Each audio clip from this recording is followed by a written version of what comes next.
سر دنیا کے ہر کامیاب انسان کے پیچھے کچھ لمبی راتیں ہوتی ہیں، کچھ لمبے دن ہوتے ہیں۔ وہ راتوں کا جاگنا ہوتا ہے جب پوری دنیا سو جاتی ہے۔ سر صبح سب سے پہلے میدان میں اترنا ہوتا ہے جب دنیا سو رہی ہوتی ہے۔ سر دنیا کے ہر کامیاب انسان کی کہانی کا مطالعہ کرنے کے بعد محنت امڑ کر سامنے آ جاتی ہے۔ سر ان کی پریکٹس ان کی کامیابی کا سب سے بڑا راز ہوتا ہے۔ سر ان کی محنت ان کو کامیاب بنا دیتی ہے۔ وہ راتوں کو اس لیے دیر تک جاگتے ہیں کہ ایک دن اس دنیا کی تاریکی کو، اس رات کی تاریکی کو ہم نے اجالوں میں بدلنا ہے۔ سر وہ خود کو چراغ بناتے ہیں اور پھر دنیا کو روشن کرنے کی امید لے کر چلے جاتے ہیں۔ سر ایک دن اپنی منزل پر پہنچ کر بتاتے ہیں ہاں کہ راتوں کا جاگنا، وہ دن کا محنت کرنا آج ہمیں صلہ دے رہا ہے۔ سر دنیا کے ہر کامیاب انسان کی کہانی ہمیں محنت کا درس دے رہی ہے۔ دنیا کا سب سے بڑا سوئمر مارک اسٹپس، سر جس نے 7 گولڈ میڈل ون کیے، سر ورلڈ ریکارڈ قائم کیا، 9 بار اس کے کانوں نے فتح یابی کی آوازیں سنی ہیں۔ سر جی ہاں، 9 بار، اور اولمپکس کو ون کرنے والا وہ سب سے بڑا سوئمر ہے۔ سر ایک دن جب اولمپک کو ون کرنے کے بعد، 7 گولڈ میڈل جیتنے کے بعد سر اسٹیج کے اوپر سے جا رہا ہوتا ہے تو پیچھے سے ایک رپورٹر کہتا ہے mark today is lucky for you.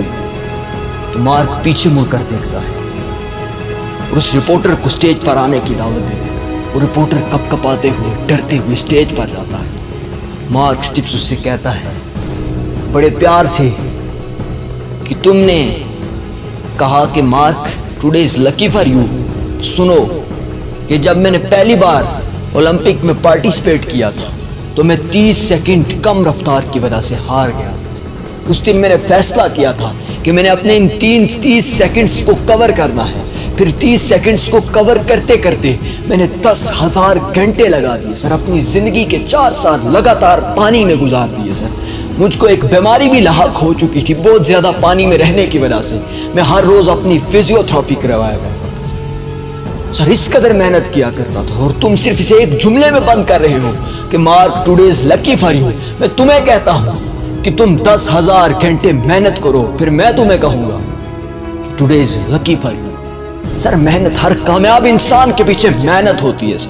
سر ایک پریکٹس ہوتی ہے۔ مارک کہتا ہے کہ اسی دوران مجھے میری گرل فرینڈ چھوڑ کے چلی گئی تھی۔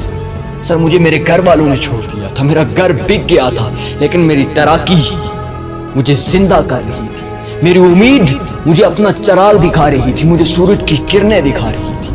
سر زندگی میں کبھی مایوس نہیں ہوتے، جن کو یقین ہوتا ہے، جن کو اپنی پریکٹس پہ یقین ہوتا ہے، جن کو اپنی محنت پہ یقین ہوتا ہے، اور جو محنت کے عادی بن جاتے ہیں۔ سر سچن ٹنڈولکر، سر دنیا اس کو گاڈ آف کرکٹ کہتی ہے۔ سر اور اس سے اس کی کرکٹ کو گاڈ بننے کا راز پوچھا جاتا ہے نا، وہ بتاتا ہے کہ میں نے بغیر کرکٹ کے 44 لیکس بالیں پریکٹس کے لیے کھیلی ہیں۔ سر صبح سب سے پہلے گراؤنڈ میں اترتا تھا میں۔ سر کرسمس کے دن، دیوالی کے دن، کوئی بھی دن ہو، سر وہ کہتا ہے کہ میں سب سے پہلے گراؤنڈ میں 500 بال کو فیس کیا کرتا تھا، پھر آ کے گھر شیشے میں منہ دیکھا کرتا تھا، پھر منہ کو دھویا کرتا تھا۔ سر سب سے پہلے 500 گیندیں فیس کیا کرتا تھا۔ سر وہ ساری ٹوٹل کر کے بتاتا ہے کہ میں نے اپنے پورے کرکٹ کیریئر میں جو پریکٹس کے لیے گیندیں کھیلی ہیں 44 لیکس۔ سر محنت دیکھے بندے کے اندر، جذبہ دیکھے سر، پھر جا کے انسان کامیاب ہوتا ہے۔ پھر اس کے آٹوگراف لینے کے لیے لوگ لائن میں کھڑے ہو جاتے ہیں۔ سر ہمیں اس کے ایک دن اور ایک رات کی کامیابی لگتی ہے، لیکن اس کے پیچھے کئی دن اور کئی راتیں ہوتی ہے۔ سر آپ کسی سے ایکسٹرا کر کے دیکھیں نا تو پھر آپ کو ایکسٹرا ملے گا۔ سر لیکن ایکسٹرا کرنے کا جذبہ ہونا چاہیے۔